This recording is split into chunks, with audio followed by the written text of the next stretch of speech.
The rain hammered against the apartment windows, a relentless rhythm that felt like a message Sophia couldn't decipher. She sat on the floor, surrounded by stacks of yellowed letters and faded photographs, each a fragment of a life that wasn't hers, yet somehow had become her responsibility. Aunt Helen's will had been clear. All the contents of her house in Aspen were now Sophia's, including the mysteries they held. It had been 3 days since she'd been sifting through these documents, trying to understand why a woman she barely knew had left everything to her. Helen Vance was an almost mythical figure in the family, the aunt who traveled the world, spoke exotic languages, sent postcards from impossible places, and who, at 62, had simply vanished during a trip to Syria. This was in 2011. Her body was never found. The family assumed she'd died in the conflict, another silent victim of a distant war. Sophia picked up a black and white photo, a young Helen, perhaps in her 20s, standing next to a man in a turban, in front of what looked like a palace. On the back, a date, Damascus, 1973. The handwriting was the same as in all the letters, elegant and slanted, as if each word were a tiny work of art. But there was something in Helen's eyes in the photo, an intensity that made Sophia feel watched, even across time. The phone rang, shattering the heavy silence of the apartment. Sophia hesitated before answering. Ever since she'd started going through Helen's belongings, she'd been receiving strange calls, silent calls, unknown numbers, voices asking for Yasmin before hanging up abruptly. "Hello? Sophia Mendez?" The voice was female, with an accent she couldn't place. "Yes, who's this?" "My name is Amira. I knew your Aunt Helen. I need to talk to you urgently." A shiver ran down Sophia's spine. "How did you get my number?" "That doesn't matter now. What matters is that you're in danger. Helen left something with you, didn't she? Something others want very badly." I don't know what you're talking about."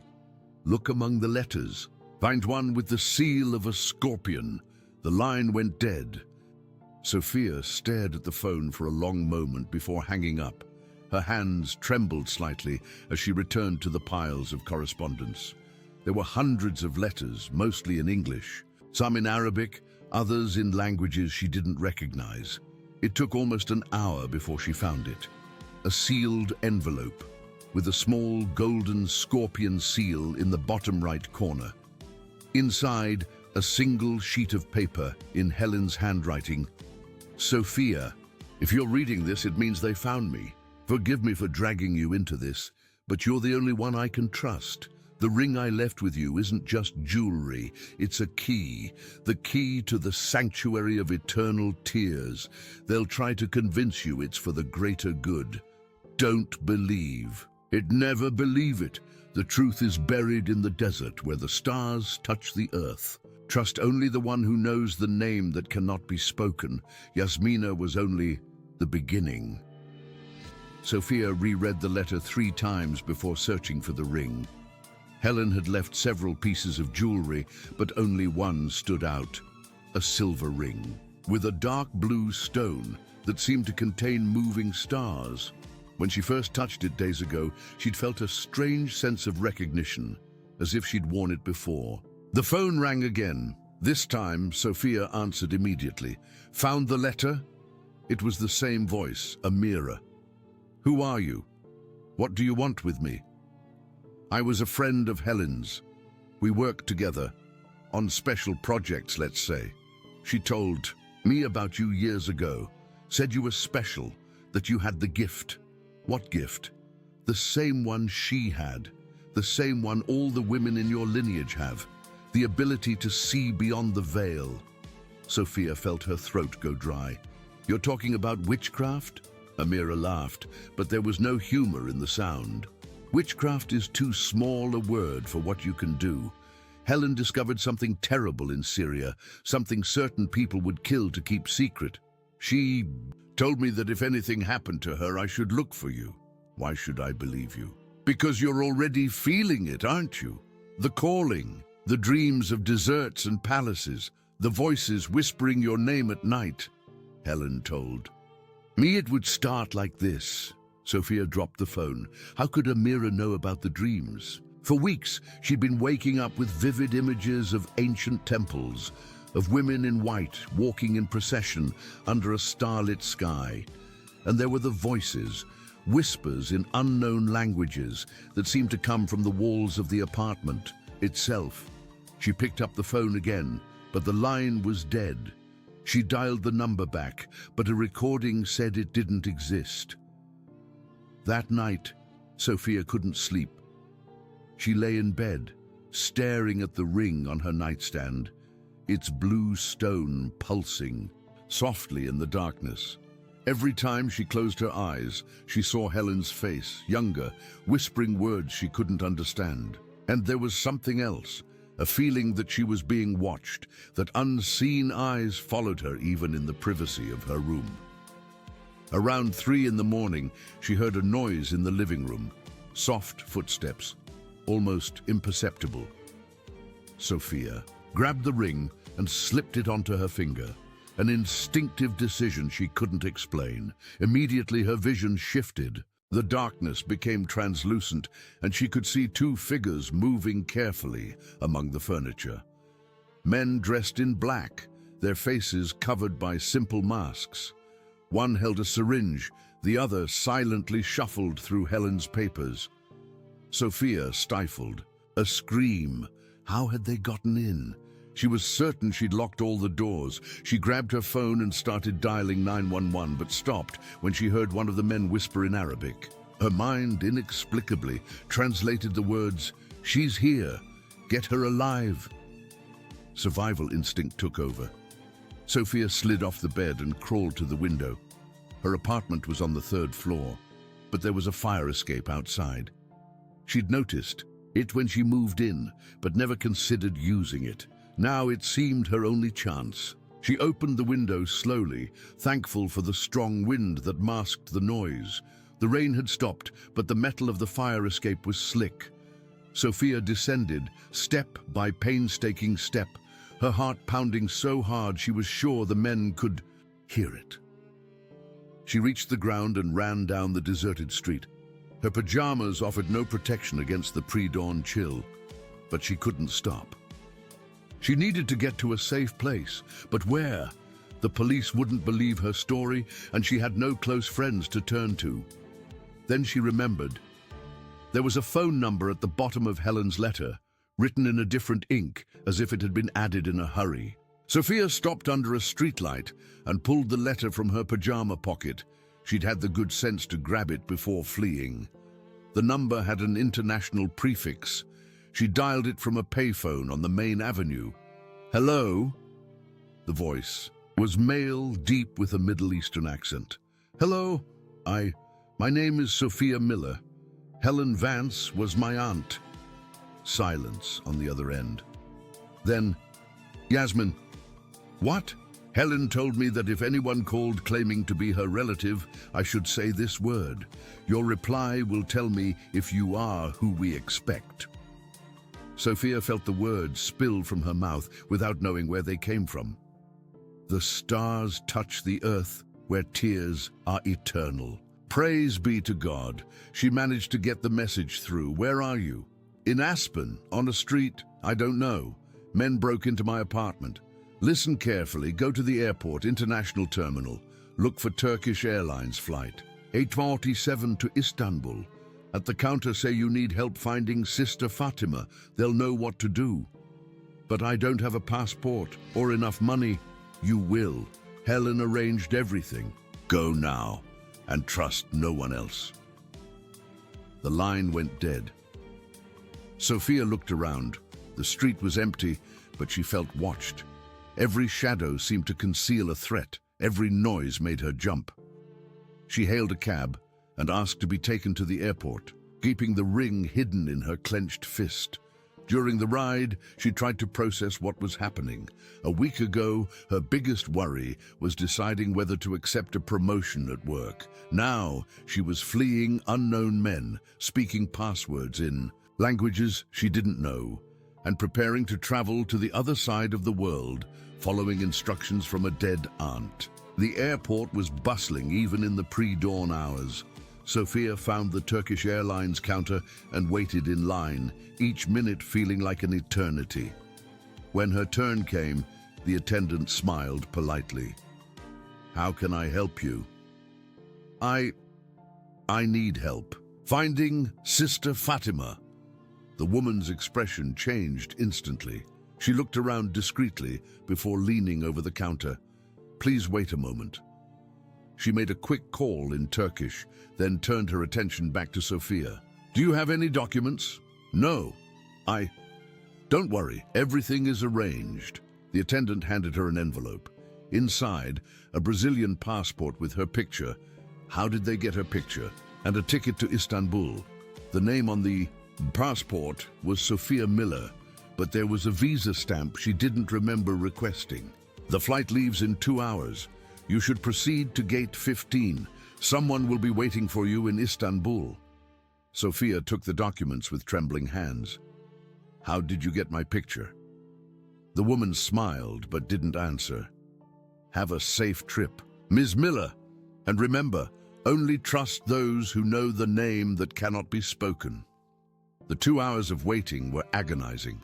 Sophia bought clothes at the duty-free shop and took a shower in the airport restroom, trying to wash away the feeling of dirt and fear that seemed glued to her skin. But every time she looked in the mirror, she saw Helen's face reflected behind hers, whispering words she couldn't hear. The flight was long and turbulent. Sophia spent most of the time looking out the window, watching the clouds drift by like white ghosts. She tried to sleep, but every time she closed her eyes, she saw disturbing images. Women walking in underground tunnels, altars decorated with bones, men in golden masks chanting in a circle around a bonfire. When they finally landed in Istanbul, Sophia felt as if she had crossed over to another world. The airport was immense, full of people speaking languages she didn't recognize. She followed the signs to the arrivals area, searching for someone who might be her contact. Then she saw her, a middle-aged woman dressed in dark clothes, holding a sign with the name Yasmin. When their eyes met, the woman nodded subtly.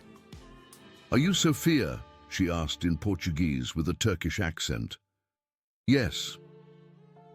My name is Elif. Helen told me a lot about you." They left the airport in silence, Elif guiding her through Istanbul's chaotic traffic to a black car waiting in the parking lot. The driver was an elderly man with a white beard who didn't speak during the entire trip. "Where are we going?" Sophia asked. "To a safe place." Helen left very specific instructions on what to do if you showed up. They walked through the ancient city, past old mosques and shuttered bazaars. Sophia tried to memorize the route, but the streets were a confusing maze of alleys and avenues. Finally, they stopped in front of a stone house in the Sultanahmet district. Elif led her through a small garden to a dark wooden door. Inside, the house was surprisingly spacious, decorated with Persian rugs and antique furniture. The scent of incense hung in the air, mingling with the smell of mint tea. "Please have a seat." Elif gestured to a low couch covered in cushions. "I need to tell you some things about your aunt." Sophia obeyed, her legs finally giving way to the exhaustion and shock of the last few days. Elif brought tea in small glass cups and sat opposite her. "Helen didn't die in Syria," she began without preamble, "at least not in the way your family believes." "How can you be sure?" "Because I was there when she was captured."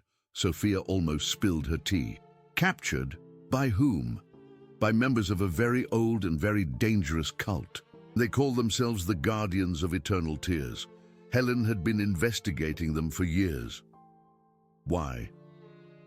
Elif sighed deeply before continuing. "Because they killed your mother." Sophia's world seemed to stop. "My mother died of cancer when I was 5. "No, child. Your mother died because she discovered something the Guardians wanted to keep secret. Helen spent the last 30 years trying to prove it. Sophia felt nauseous. This can't be true. The ring you're wearing belonged to your mother. Helen brought it back from Egypt after the funeral. That's why you can see through it. Blood recognizes blood. Sophia looked at the ring on her finger. The blue stone pulsed gently, as if it had a life of its own. Are you saying my whole family was involved in this? Not all of them, just the women, and only those born with the gift. What gift? Elif leaned forward, her dark eyes fixed on Sophia's. The ability to see the future, to communicate with the dead, to find lost things. She paused. Helen told me you always knew where to find lost objects when you were a child, that sometimes you woke up knowing things you shouldn't know. Sophia felt a chill. It was true. As a child, she always found her father's lost keys, always knew when her grandmother was about to call, always woke up moments before her alarm clock went off. Over time, she had learned to suppress these abilities, to pretend they were just coincidences. The Guardians collect women like you, Elif continued. They believe they can use your gifts to locate ancient artifacts, to predict future events. They keep them captive, forcing them to use their abilities for the cult's benefit. And you think Helen is alive and a prisoner of theirs? I'm certain. Before she was captured, she sent me a coded message. I could only partially decipher it, but it indicates she's being held in a place called the Sanctuary of Eternal Tears. Sophia remembered the letter. Helen mentioned that place. So she managed to communicate with you after the capture. That means she still has access to the outside world somehow. Where is this sanctuary? We don't know. Helen was following clues that led her from Syria to Iraq, then to Iran. We lost her trail near the Afghan border. Sophia was silent for a long moment, processing the information. Everything seemed impossible, but the events of the last few days made anything plausible. Why are you telling me this? She finally asked. Because Helen left instructions. If anything happened to her, I should find you and give you a choice. What choice? Elif opened a drawer and took out an old map, yellowed with age. It was covered in annotations in various scripts and languages. You can go back to Aspen, assume a new identity we've prepared, and live the rest of your life without ever hearing about the Guardians again. Or you can help us find Helen and end this cult once and for all. Sophia looked at the map. Strange symbols were marked at various points. Some looked like ancient temples, others were just coordinates in the middle of the desert. If I choose to help, what would happen to me? I won't lie. It would be dangerous. The Guardians have resources and connections throughout the Middle East. They've killed to protect their secrets before, and they won't hesitate to do it again. But do you believe we can find Helen? I believe you can find her. The ring you're wearing isn't just jewelry, it's a locator device. It was created by an ancient civilization that understood the connection between blood, magic, and memory. If Helen is still alive, the ring can lead you to her. Sophia took the map and studied it more closely. The annotations seemed to tell a story, a trail of discoveries culminating in a point in the heart of the Afghan desert, marked with the symbol of a scorpion. How do you know all this? Because I was like you once. The Guardians captured me when I was 20. I spent 5 years as their prisoner before I managed to escape. Helen found me half dead in the desert and took care of me. Since then, I've dedicated my life to hunting them down. Sophia looked at Elif with new eyes. She could now see the almost imperceptible scars on her arms, the way she moved with calculated care, like someone who knew violence intimately. Does Helen really believe I can do this? She believes you are the key to everything, the last of a very old and very powerful lineage, The Guardians want her not only for her gifts, but because her lineage can open doors that have been closed for millennia. What kind of doors? Elif hesitated. There are things in this world kept secret for good reason, Sophia, places where reality works differently. The Guardians have spent centuries trying to access these places, seeking power and knowledge. They shouldn't have. Sophia felt a chill. And you think my family is connected to this? Your family are the original Guardians, the true Guardians. You were entrusted with keeping those doors closed, protecting the world from what lies beyond. The Guardians of Eternal Tears are a corruption of that original mission. A knock at the door interrupted them. Elif tensed immediately, gesturing for Sophia to be silent. She moved to the window and peered through the curtains. "Shit," she whispered. "They found us." "Who?" "The Guardians. We need to get out of here now."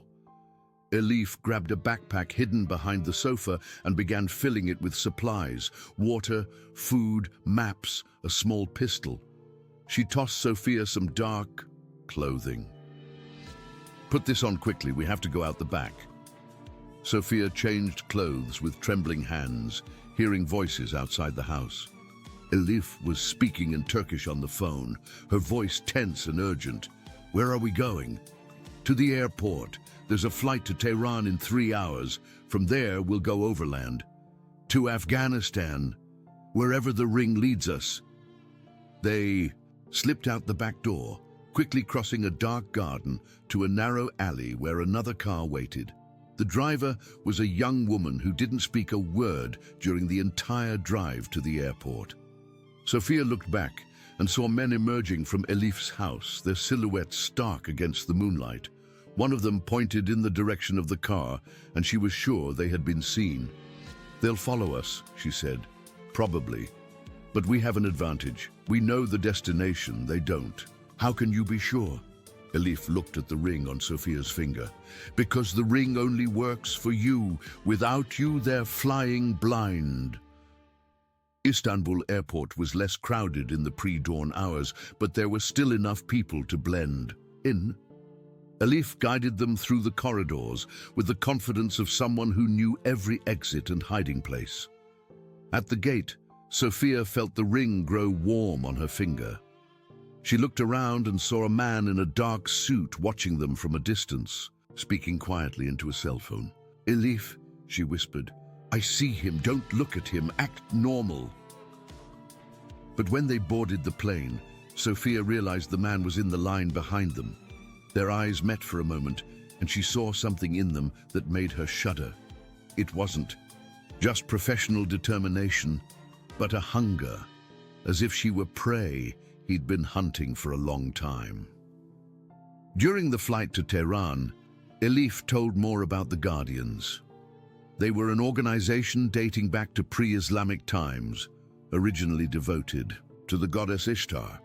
Over the centuries, they had become something darker, obsessed with the pursuit of immortality and temporal power. They believe certain female lineages carry the spiritual DNA of ancient priestesses, Elif explained in a low voice. They abduct these women and force them to participate in rituals that supposedly transfer their powers to the cult leaders. And it works, to a certain extent. They definitely get results: wealth, political influence, the ability to foresee economic events, but the cost is terrible. What cost? The women rarely survive more than a few years. The extraction process wears them out from the inside. Sophia felt nauseous. "And you think that happened to my mother? Your mother discovered what they were doing and tried to expose them. They killed her before she could speak." "How can you be sure?" Elif showed a yellowed photograph. Sophia recognized her mother immediately, though she looked younger than in Sophia's childhood memories. She was alongside 2 other women, all wearing archaeologists' clothing, in front of what appeared to be an excavation site. "This photo was taken in Egypt 2 months before your mother died. The other 2 women also died that year, one of a car accident, the other of suicide. they had all discovered the same thing. What? The location of the original sanctuary, the true center of the Guardian's power. Sophia studied the photo more closely. There were hieroglyphs visible on the wall behind the women, and her mother was holding something that gleamed in the light. Another ring, identical to the one Sophia wore now. There was more than one ring? There were 12 originally, one for each Guardian lineage. Over the centuries, the Guardians managed to capture 11 of them. Yours is the last. And if they get all 12, then they can open the door that should remain closed forever. The plane began its descent, and Sophia saw the lights of Tehran stretching like a galaxy across the desert. She felt the ring pulse again, stronger this time, as if reacting to the proximity of something. Elif, the ring is getting hotter. That means we're on the right track. It can sense Helena's presence. But as the plane touched down on Iranian soil, Sophia had a sudden and disturbing vision. Helena, not in a prison, but sitting on an ornate throne, wearing ceremonial robes, her eyes vacant and her skin pale as marble, and around her, hooded, figures chanted in a language that made the air vibrate with sinister energy. Elif, she whispered, clutching the other woman's arm, I think we're too late. Tehran's airport was quieter than Istanbul's, but Sophia felt eyes on her every step. The ring on her finger had become almost unbearably hot during landing, and the visions were becoming more vivid and disturbing. She saw Helen not just as a prisoner, but transformed into something different. Her movements rigid, mechanical, as if she were a puppet controlled by invisible strings. Elif guided them through customs, with documents Sophia was sure were forged, but which worked perfectly. Outside, an elderly man with a grizzled beard waited beside a beige military jeep, its paint job designed for desert camouflage. This is Rashid, Elif said in a low voice. He'll take us to the border. Rashid greeted them in Farsi, then switched to broken English. Journey will be dangerous. Many military en route. Guardians have eyes everywhere. They left Tehran at dawn, traveling on secondary roads that snaked between rocky mountains and arid valleys. Sophia tried to sleep, but each time she closed her eyes, the visions intensified. Now she could hear Helen speaking, but her voice sounded different, deeper, older, as if other voices were speaking through her. Are you all right? Elif asked. Noticing Sophia was pale and sweating despite the morning chill. The visions are getting stronger. I think Helen is trying to warn me about something. What do you see? Sophia closed her eyes and focused on the ring. Immediately, she was transported to a place that seemed to exist outside of time. An underground temple lit by torches, with walls covered in hieroglyphs that pulsed with their own light. Helen was there, but she wasn't alone. Around her, other women sat in a circle, all wearing similar rings, all with the same vacant expression in their eyes. It's a ritual, Sophia said, opening her eyes. They're using Helen and other women in some kind of ceremony, but it's not to extract power, it's to give power. They're feeding something. Elif went pale. This is worse than we thought. Why? Because it means they aren't just collecting power, they're invoking something ancient and terrible that should have stayed dead. Rashid glanced in the rearview mirror, his expression worried. Trouble, he said, pointing. Behind them, Sophia turned and saw a cloud of dust on the horizon, approaching rapidly. 3 vehicles, moving much faster than their jeep. They found us, Elif said, checking her weapon. Rashid, is there anywhere we can hide? There are ancient caves, 15 kilometers ahead, but road is bad. Go. Rashid floored the accelerator, and the jeep bounced along the rutted road. Sophia held on tight as they were thrown from side to side, the ring burning her finger like hot iron. The visions came in waves now, Helen screaming silently, her eyes pleading for help, hooded figures raising ornate daggers, and something else, something that made Sophia's blood run cold. An ancient, malevolent presence awakening in the heart of the desert, fueled by the suffering of the captive women. The pursuing vehicles were gaining ground when Rashid made a sharp turn, veering off the main road and onto a track that barely seemed to exist. The jeep climbed a steep incline, its wheels spinning in the loose sand, until they reached a rock formation that rose from the desert like the fingers of a dead giant. "Caves," Rashid said, stopping the engine. "Very old, people afraid." They grabbed their backpacks and ran to the nearest entrance, a fissure in the rock that was barely wide enough for a person to squeeze through. Sophia hesitated. There was something about the place that made every instinct scream at her to run in the opposite direction. "Come on," Elif pushed her. "We have no choice." The cave was deeper than it appeared from the outside. They used flashlights to navigate narrow tunnels that branched off in every direction. The walls were covered in ancient paintings, human figures dancing around bonfires, women in elaborate crowns kneeling before shadowy figures, and everywhere the scorpion symbol. "This place," Sophia whispered. "I've been here before." "Impossible," Elif said. "This is the first time you've left Brazil." "Not physically, in dreams. Helen brought me here in dreams." Sophia touched one of the paintings on the wall, and immediately she was overcome by a vision so intense that her knees gave way. She saw the place as it had been millennia ago, a thriving temple where women with special gifts came to seek training and wisdom. But something had corrupted the place, turning it into a trap that fed on the power of the guardians. "They're not just prisoners," Sophia said, struggling to stand.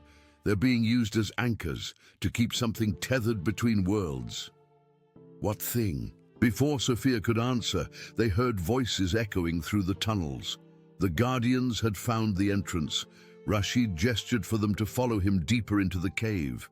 They walked in silence for what seemed like hours, Sophia's ring providing a strange blue light that helped them navigate the labyrinthine tunnels. Eventually, they reached a larger chamber where they found something that made them all stop abruptly. Skeletons, hundreds of them, arranged in concentric circles around a stone altar in the center of the chamber. And each skeleton wore a ring, similar to Sophia's, their stones now dull and lifeless. "My God," Elif whispered. "How many generations have they sacrificed here?" Sophia approached the altar. There were inscriptions in a language she didn't recognize, but somehow she understood. It was an invocation, a summoning of something called the First Tier, an entity that existed before humanity, feeding on despair and female power. "We have to get out of here," she said. "This place is waking up, I can feel it." But as they turned to leave, they found their path blocked. 5 men in golden masks stood at the entrance to the chamber, and among them, a figure that stopped Sophia's heart, Helen. But it wasn't the Helen of the photographs or even of Sophia's visions. This Helen moved with an unearthly grace, her eyes gleaming with a light that wasn't human. She wore ceremonial robes embroidered with gold thread, and on her forehead, a diadem with 12 settings, 11 of which contained rings identical to Sophia's. "My dear niece," Helen said, her voice echoing strangely in the chamber. "You have finally arrived to complete the circle." "Helen?" Sophia took a step forward, but Elif stopped her. "That's not your aunt anymore," she whispered. "It's a shell. They consumed her soul." Helen laughed, but the sound was like breaking glass. "Soul is a very limited word. I have become something much greater, something eternal." "What did you do to her?" Sophia cried. "We liberated her," one of the masked men replied. "As we shall do with you. The lineage of the original guardians will finally return to its true purpose." "What purpose?" "To serve the First Tier, to provide it with the power necessary to return to the physical world after millennia of banishment." Sophia felt the ring burn so intensely that she had to bite her lip to keep from screaming. On the chamber walls, the ancient paintings began to glow as if absorbing energy from the ring. "You don't understand," Helen said, walking slowly towards Sophia. "Your mother didn't die fighting us. She died because she tried to break the seal prematurely. She wanted to release the first tear without the proper rituals, without the necessary protections. You're lying." "Am I? Then why did the ring choose you? Why did your dreams bring you here? You were bred for this moment, Sophia, shaped by generations of guardian blood to be the perfect key." Sophia looked to Elif for support, but the other woman's expression was tense with fear. "Don't listen to her," Elif said. "They corrupt everything they touch. They twist the truth until it seems logical." But Sophia could feel something changing inside her. The ring wasn't just burning, it was pulsing in sync with her heart, as if becoming a part of her. And with each pulse, she could feel the other guardians, not just Helen, but all the women who had been brought to that place over the centuries. Their voices whispered in her mind, but they weren't screams of terror. They were invitations. "Come," Helen extended her hand. "Take your place with us. Allow the first tear to awaken and remake the world as it should be. A world where women with gifts like ours rule, where our power is not feared, but revered."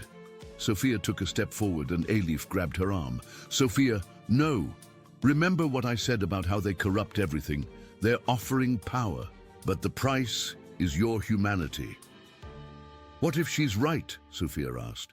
"What if my mother really tried to awaken this thing? What if I am truly destined to complete what she started?" "Then you will condemn the entire world." Sophia looked around the chamber, at the skeletons arranged in circles, at the masked men waiting patiently, at Helen with her inhuman eyes. And then she looked at Elif, whose desperate expression reminded her of her own humanity. "No," she said finally. "No matter what my destiny is, it won't be this." Helen's expression changed instantly. The mask of benevolence vanished, revealing something cold and ancient beneath. "Then you have chosen the hard way." The masked men advanced, but Sophia was ready. She ripped the ring from her finger and raised it above her head. The blue light emanating from it intensified until it was almost blinding. "If this ring is truly a key," she shouted, "then I will use it to lock the door, not open it." She smashed the ring against the stone altar with all her might. The stone shattered, releasing a wave of energy that swept through the chamber like a hurricane. The skeletons were reduced to dust, the paintings on the walls vanished, and the masked men screamed as their forms dissolved like smoke. Helen was the last to disappear. For a moment, her eyes returned to normal, and Sophia saw her true aunt looking at her with gratitude and love. "Thank you," she whispered, before dissolving like all the others. The cave ceiling began to collapse. Sophia and Elif raced through the tunnels as rocks fell around them, following the faint light filtering from a distant opening. They emerged from the cave complex just as the entire rock formation collapsed upon itself, sealing the tunnels beneath forever. Rashid was waiting, his jeep running. "Ancient caves have evil spirits," he said simply. "Better now that they're dead." During the drive back to Tehran, Sophia remained silent. Her right hand was empty now, but she could still feel the ghost of the ring. She could still hear the echoes of the Guardians' voices. She had saved the world from an ancient threat, but at the cost of any hope of bringing Helen back. "You did the right thing," Elif said softly. "Did I? Or did I just condemn my aunt to a terrible death?"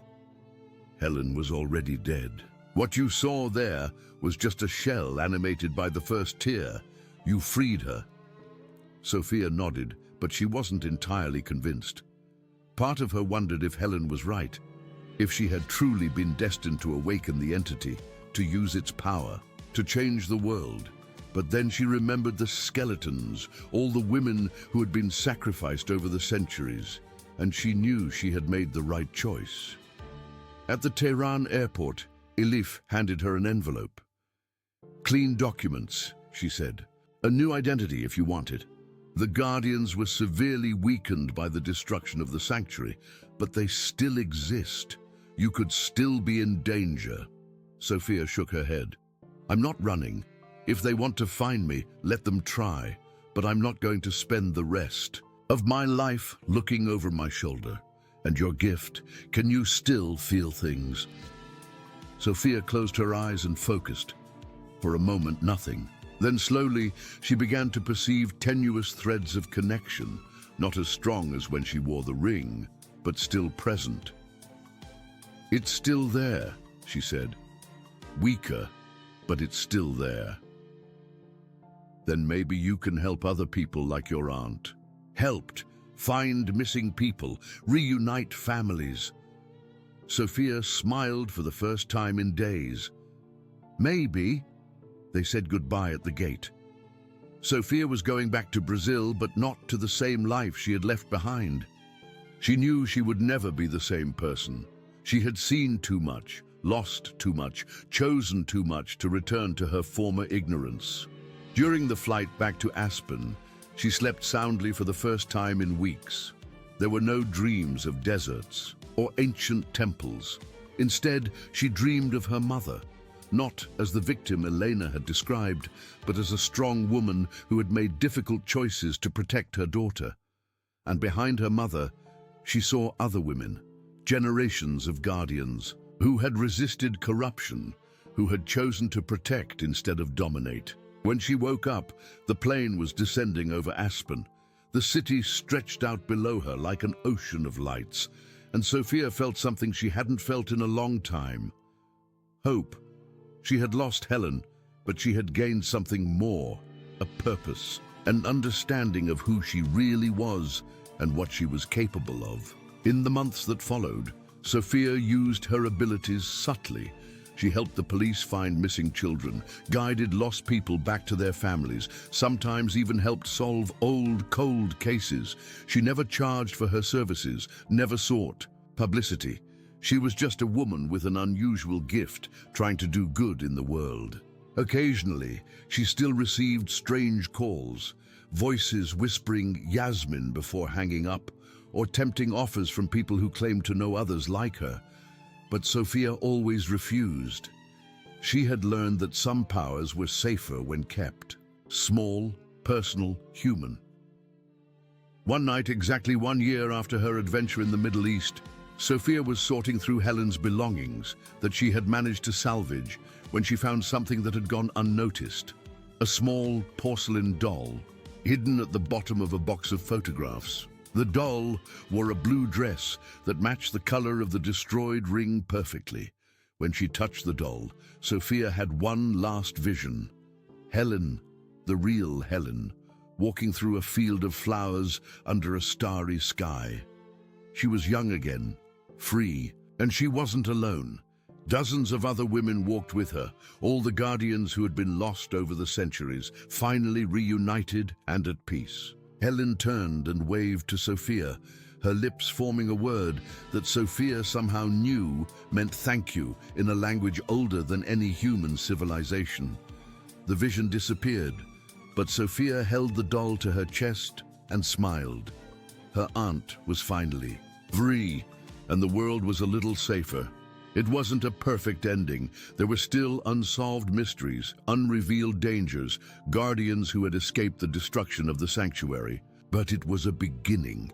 And sometimes, Sophia thought as she looked out the window at the city lights, a beginning was all you really needed. But on the last night of December, as fireworks lit up the Aspen sky, Sophia received a call that would change everything again. The voice was young, female, desperate. "Hello, my name is Carla. I think I have the gift, and I think they're coming after me." Sophia closed her eyes and felt the familiar threads of connection pulling her toward another mystery, another person who needed help. The Guardian's work was never truly finished. "Tell me where you are," she said, already grabbing her car. "Keys. I'm coming to get you. Across town, on the top floor of a commercial building, men in dark suits gathered around a table where a new map was spread out. This time, the symbols marked locations in Brazil. The cycle was beginning again, but this time the Guardians would be ready.